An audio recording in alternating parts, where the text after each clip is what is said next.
Don't worry about your work, you give it up. What do you want? You want a roof? I'll give you. You want food every day? I'll give you. All you have to do is just sit in one place and be blissful. I will feed you for the rest of your life. Can you do? No, you want to mess up something every day. People say they're only working for a living. I said, don't worry, I'll give you shelter, I'll give you food every day, no problem. All you have to do is, I want to see tears of blissfulness every day. That's all the requirement. You don't have to do any work, you don't have to serve me, you don't have to produce anything, nothing. Just sit here blissfully, we'll feed you, we'll worship you. No. So the problem is not in your work, the problem is not in your life, the problem is not in the world that you live, the problem is just that you have not done the necessary things for this one to flow through this effortlessly, beautifully. The necessary work has not been done and we're just hoping it'll happen by accident. It doesn't happen by accident. Lot of people in the world think United States of America is heaven. But people who live here don't think so at all. Isn't it so? Isn't it?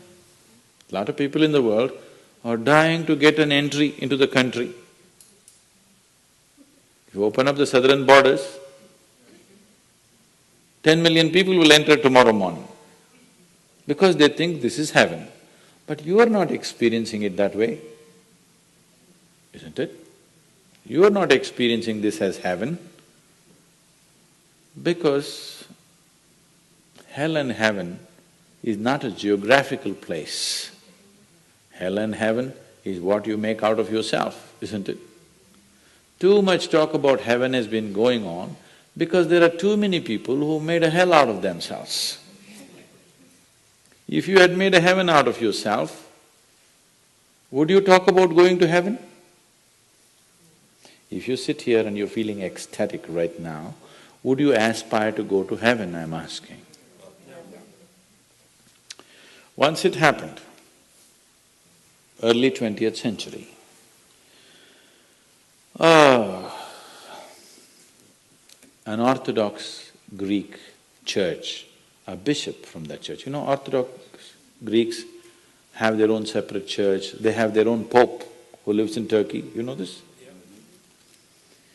So a bishop from this order had heard so much about Indian mysticism and he wanted to go to India, but he never got around to make it because he had to serve the cloth that he wore. And after 60 years of age, when he is semi-retired, he got the opportunity and went to India. So he came to South India, near where we are, and he wanted to meet a mystic, a yogi.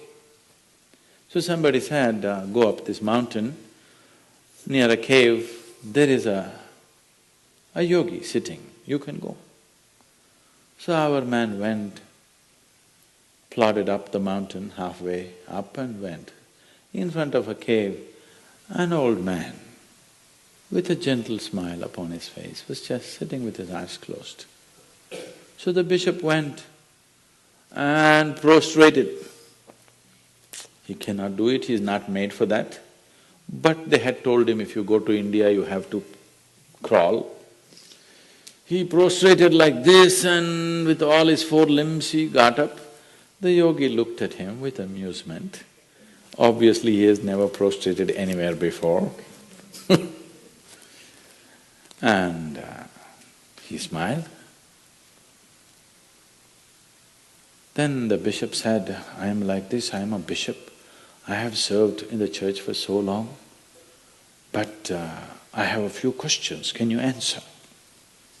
The yogi smiled and said, yes, please, whatever the question.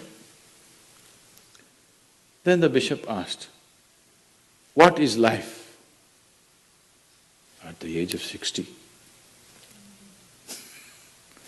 What is life?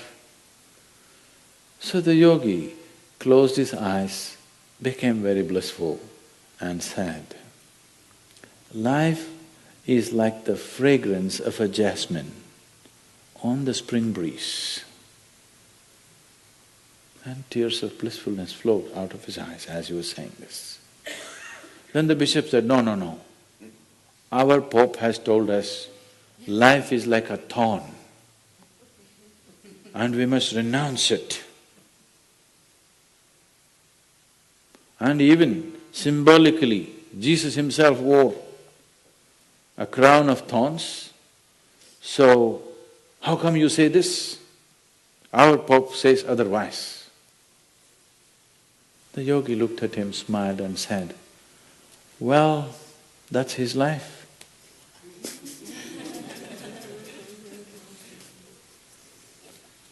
So, what you make out of it is not because of where you are, what you are, it is just what you make out of it, isn't it? Yes.